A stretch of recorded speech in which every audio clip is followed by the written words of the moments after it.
낭낭님들 안녕하세요. 예, 막 학교가 히터 안 틀어주나 이렇게 오해 안 하셔도 괜찮을 것 같습니다.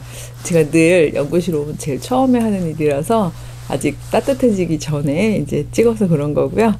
예, 뭐 갈비는 조금 시간이 좀 걸릴 것 같고요. 지난번에 저희가 어머니는 막 100배로 받고 아버지는 없는 나라. 예, 이게 무슨 소리지? 어머니를 100배로 받고 아버지가 없는 나라? 이렇게 얘기하니까 일단은 딱 뭐 평범한 표현이 아니라서 얼른 이렇게 주목을 받을 수 있긴 한데 뭔가 되게 이상한 나라인 것 같은 생각이 드실 것 같습니다. 요 전편이랑 요 전전편 한번 찬찬하게 보시면 순서대로 따라오시지 않으셨다면 그렇다면 그게 무슨 뜻이구나 하는 걸 좀 아실 수 있을 것 같습니다. 오해의 소지를 주지 않기 위해서 이 부분은 제가 전편을 좀 참고하시라고 말하고 싶고요. 이렇게 예수님께서는 계속 비유로 말씀하시고 정말 수수께끼처럼요. 하나의 일화, 그냥 하나의 사건으로 또 그 모습을 보여주시고 이런 방식으로 하나님 나라에 속한 사람들의 삶이 어떠해야 하는지에 대해서 계속 이제 설명을 해주시고 또 살아내신 건데, 근데 그 모습을 가까이서 지켜봤던 제자들도요, 이걸 온전히 이해하지 못한 것 같아요. 그 내용을 오늘 본문을 통해서 한번 살펴보겠습니다. 저희가 이제 마가복음을 기본으로 하고서 마가복음의 스토리를 따라가고 있잖아요. 마가복음 10장 35절부터 45절까지를 오늘의 묵상 본문으로 삼도록 하겠습니다. 먼저 조금 앞에 읽어보면요. 세베대의 아들 야고보와 요한이 주께 나와 여짜오되 선생님이여 무엇이든지 우리가 구하는 바를 우리에게 하여 주시기를 원합나이다. 우리가 뭔가를 원할 텐데 그거 꼭 들어주세요 이 얘기죠. 그러니까 이게 좀 뭐라 그러죠? 아직 얘기도 안 해놓고 왜 그럴 때 있잖아요. 뭐든지 내가 하는 건 들어줘야 돼. 약간 이런 거죠. 근데 예수님이 굉장히 친밀한 관계셨는지 야 듣지도 않고 뭘 어떻게 내가 준다 그러냐 이렇게 얘기하시는 게 아니라 너에게 무엇을 하여 주기를 원하느냐 이렇게 물어보세요. 그래? 뭘 원하는데? 하고 물어보신 거죠. 37절 여짜오되 주의 영광 중에서 우리를 하나는 주의 우편에 하나는 좌편에 앉게 하여 주시옵소서. 벌써 그러니까 스승님 얘기를 할 때 방점을 어디에 찍느냐가 참 중요한데요. 분명히 예수님께서 뭐 100배나 받고 뭐 이런 얘기도 하셨고 뭐 어떤 상에 대한 이야기도 막 하시고 그랬습니다만 분명히 이 현세에서는 박해를 겸하여 받는다는 이야기도 계속 제가 2주 동안 강조를 했습니다만 하셨고 뭐 먼저 된 자가 나중되고 나중된 자가 먼저 되고 뭐 이런 얘기도 쭉 하셨는데 즉 그 나라는 이게 높이의 나라가 아니고 우리가 지금 완전히 우리 머릿속에 세팅되어 있는 대로의 등급 짓는 나라가 아니란 얘기를 계속 하셨는데도 지금 야고보와 요한 같은 경우에는 이제 둘 다 형제잖아요. 그리고 초기 제자죠. 거의 처음 제자죠. 그쵸? 예. 그래서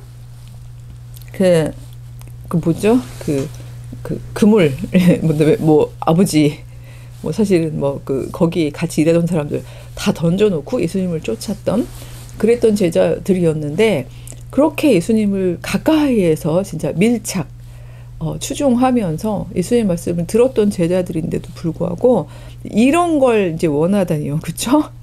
영광 중에 하나는 우편에 하나는 좌편에 뭐 좌의정 우의정 이런 얘기 합니다만 즉 지금 핍박을 겸하여 박해를 겸하여 받는다라고 얘기하시는 그 와중에 그래도 결국은 영광 중에 영광을 받으실 거잖아요. 그러니까 그 영광의 날이 오면요. 그러니까 방점이 거기가 있는 거죠. 이 과정에 대한 어떤 두려움이나 그거에 대한 어떤 현실감이 있다면 이런 얘기를 하기 어려웠을 거예요. 근데 이 부분에 대한 묵상보다는 어쨌든 기승전 영광이잖아요. 이 얘기인 거죠. 그 영광이 이루셨을 때 저희가 정말 2인자 3인자가 되게 해주세요 라는 부탁을 이제 하신 거죠. 근데 그때 예수님께서 38절에 이렇게 말씀하십니다. 이르시되 너희는 너희가 구하는 것을 알지 못하는도다. 내가 마시는 잔을 너희가 마실 수 있으며 내가 받는 세례를 너희가 받을 수 있겠느냐? 즉 지금 내가 마시려는 잔이 뭔지 너희가 모르는구나. 나중에 이제 겟세마네에서도 예수님이 이 잔을 제가 꼭 마셔야 합니까? 아시면서도 그 부분에 대한 갈등이 있으셨던 바로 그 고통의 잔이잖아요. 내가 받는 이 정말 핍박과 박해의 세례를 너희가 받을 수 있겠느냐? 앞에 형용사로 열심히 구구절절 설명을 안 하셔서 그렇지 이 잔과 세례가 이 통과해야 하는 인간의 몸과 인간의 영혼으로서 통과해야 되는 그 고통들을 니네들이 견딜 수 있느냐? 이런 의미로 물어보신 거죠. 몰라요, 둘은. 그러니까 39절에 말하되 할 수 있나이다. 예수께서 이르시되 너희는 내가 마시는 잔을 마시며 내가 받는 세례를 받으려니와. 나중에 이제 사도행전 보시면 이 두 사람이 어떤 행보를 걸어갔는지 또 뒤에 쭉쭉 나오는 계시록을 요한이 썼다라는 가정하에, 그쵸? 또 나중에 진짜 어떤 삶을 정말 자신의 예수님, 그 스승님도 마찬가지지만 함께 동료로 함께 복음을 전했던 많은 사람들의 그 비참함과 그 박해받았던 그 모든 것들을 다 지켜보면서도 마지막까지 살아남은 자의 몫을 감당해야 했던 요한이라든가, 이들의 과정을 예수님은 아시기 때문에 너희는 결국은 그 잔을 마실 거야. 그 세례를 받을 거야. 이 얘기를 하시면서도 다만 40절 내 좌우편에 앉는 것은 내가 주는 게 아니야. 내가 정하는 게 아니야. 누구를 위하여 준비되었든지 그들이 얻을 것이니라. 이 이야기는요. 거기 니네 자리 아니야. 이런 뜻이 아니라 하나님께서 예수님에게 주셨던 어떤 고유한 예수님만의 사명이 있는데 이 부분은 제가 이제 십자가하고 풀기 위해서 자꾸 뒤로 밀고 있죠. 근데 이 사명으로 인하여 예수님은 인간의 몸을 입고 오셨음에도 불구하고 정말 그리스도가 되는 인간으로서 치면요. 그저 가장 중심에서는 어떤 하나의 상징이 되시는 거잖아요. 그리고 난 다음에 좌우에 누가 되는지 이 구조 자체도 이건 되게 인간적인 어떤 그 상상력입니다만 이 구조 자체도 너희가 관심할 거 아니고 여기다 누구를 앉힐지 이거 누구 몫이라는 거죠? 하나님 아버지의 몫이기 때문에 이거는 굳이 우리가 궁금해할 필요도 없고 어차피 내가 할 것도 아니기 때문에 여기에 관심을 갖지 말라는 거죠.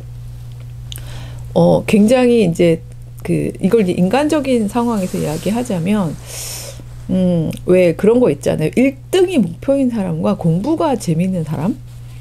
궁극적으로 이긴다는 표현도 우습지만 왜냐하면 공부가 재밌는 사람한테 이긴다는 게 그다지 크게 의미가 없으니까 궁극적으로 길게 보고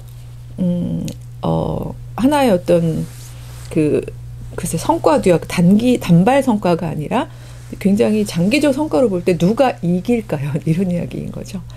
1등 자체를 막 목표로 달려가는 사람은요. 이 동력이 지칠 수 있어요. 그리고 내가 1등을 못했을 때 어마어마하게 좌절을 할 수가 있죠.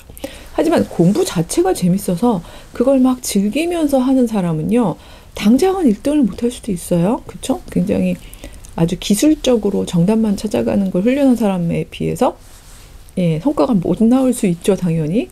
중고등학교 이렇게 가면서. 근데 대학 가고 대학원 가고 점점 가면서 내가 원했던 공부를 자꾸 심화해가고 또 지평을 넓혀가고 답을 알아가고 막 이게 재밌어서 쭉쭉 하다 보면 인생 길잖아요. 더군다나 인문사회학 쪽 계열은 누가 그러시더라고요. 70살 때, 그러니까 70대가 제일 피크라고 소망을 가지고 있어요. 그래서 이렇게 점점 공부를 하다 보면 하고 이렇게 꼽히는 그 절정의 시간이 있는데 그 시간쯤 되면요. 이렇게 1등만 목표로 하면서 막 달렸던 사람하고는요. 정말 이런 말이 너무 죄송하지만 차원이나 지경이 너무 달라지거든요. 근데 그런 거를 이제 주변에서도 많이 보게 되거든요. 선배님들이나 어르신들의 어떤 이 걸음들을 지켜보면서. 근데 하물며 하나님 나라에 참여하는 이런 일인 거잖아요. 근데 이 일을 어떤 수직 위치, 내가 어디에 가야 되지?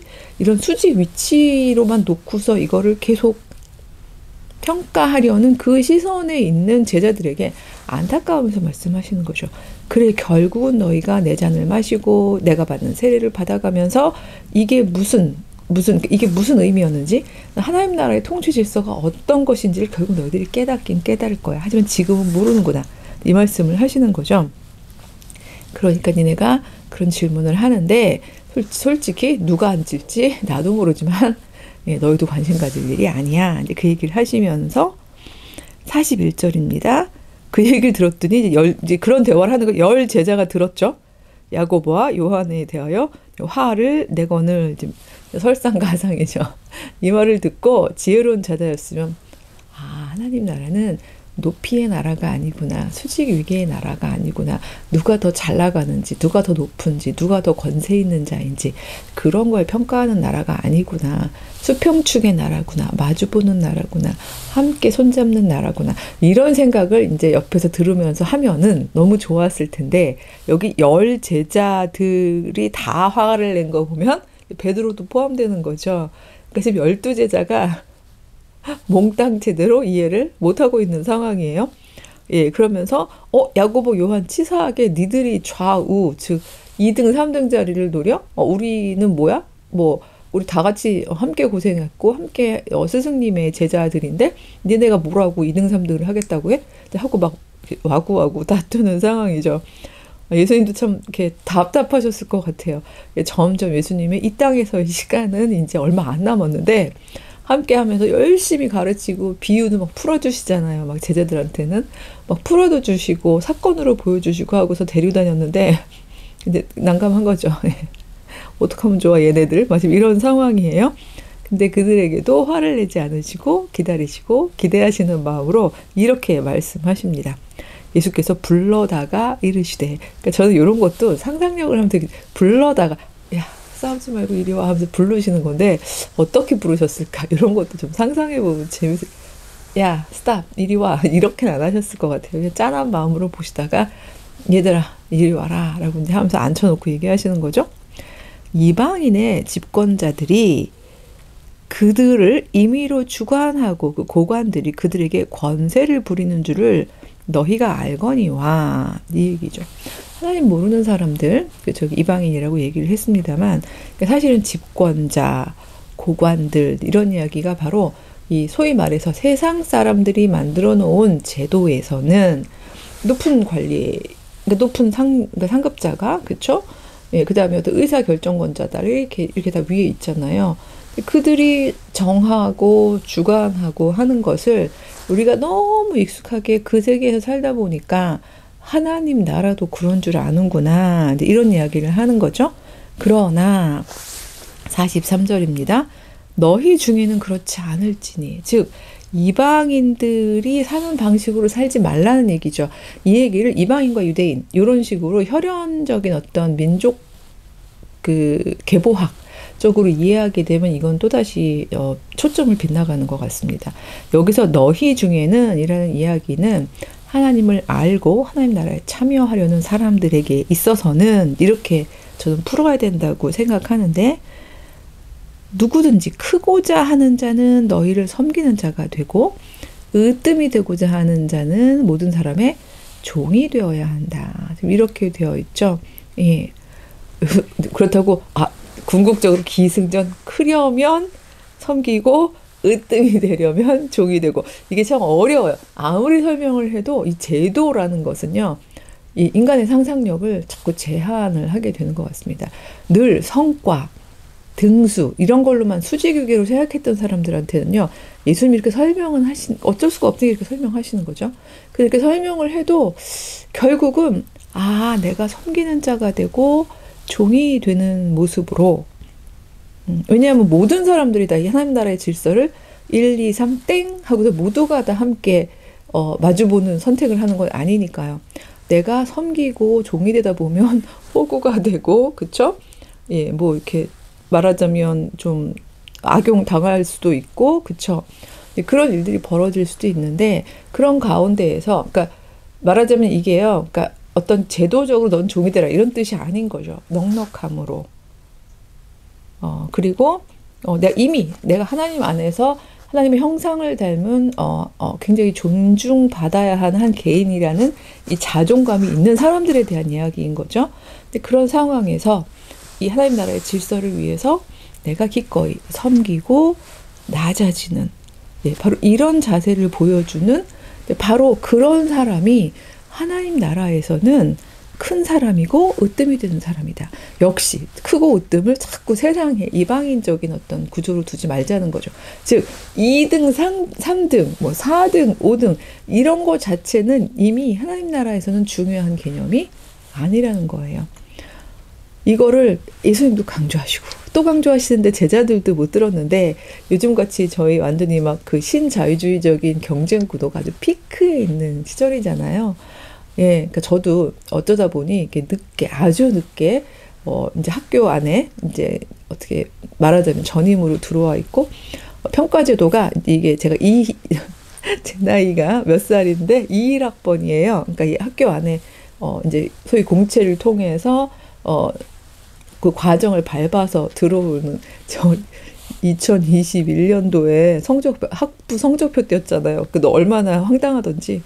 근데 그때 제가 학생들의 입장을 좀 이해했었어요. 특히 2030 막 자소서 몇백 개씩 쓰고요. 매번 성적증명서 떼어가지고 여기저기 내고요. 그 모든 절차를 밟는 그 친구들의 그 슬픔, 고통, 피곤함, 좌절 이런 것들을 제가 계속 겪은 건 아니지만, 나이 50 넘어서 대학교 성적표 띄러 가고, 그쵸? 대학원 성적표 띄러 가고, 왜냐면 똑같이 공채라는 건 모든 걸 다 이렇게 똑같이 과정을 밟아 가야 되는 거니까요. 그리고 이제 학교는 미국, 박사는 미국에서 했으니까 이제 그런 자료 다 미국하고 컨택해서 가져오고, 제가 졸업한 지가 언제예요? 그래서 속에서 갈등도 많았죠. 왜냐하면 전 이미 이수평 구조에 대한 비전을 알고 있고 이걸 전할 수 있는 장이 있는데, 내가 안 그런 시스템으로 움직이는 곳에 내가 과연 들어가는 게 옳은가? 라는 어떤 갈등, 내적 갈등이 사실은 있었던 게 사실이에요. 그래서 지금도 그 내적 갈등이 있어요. 이걸 학교 관계자들이 보신다면, 아, 그래? 이렇게 생각하실 수도 있겠는데, 그래서 전 조금 비교적 자유로움이 있습니다. 그러니까 말하자면 이 안에서 막 경쟁하려는 마음은 없는 상태인데, 그래도 하나님께서 불러주신, 그리고 또 저만의 몫이 있겠다라고 생각해서 어쨌든 제 소임은 다하려고 하는데, 그러니까 이 질서가, 이 삼각형의 질서가 저는 퍼머넌트한 영원한 질서가 아니고, 무엇보다 하나님 나라의 질서가 아니라는 걸 알고 있기 때문에 여기서 막 전전긍긍하는 그런 자세를 가지고 있진 않죠. 근데 바로 그러니까 이런 것들이요. 그래서 제가 요즘에 막 너무 많은 비밀을 얘기할 수 없지만 힘들어요. 그래서 너희 중에는 그렇지 않아야 한다는 이야기를 하는 거예요. 하나님 나라의 비전에 참여하고 하나님 나라의 질서를 이 땅에 사건으로 보여주든 하나의, 그쵸? 그러니까 정말 힘들면 하나의 사건으로 보여줄 수 있죠.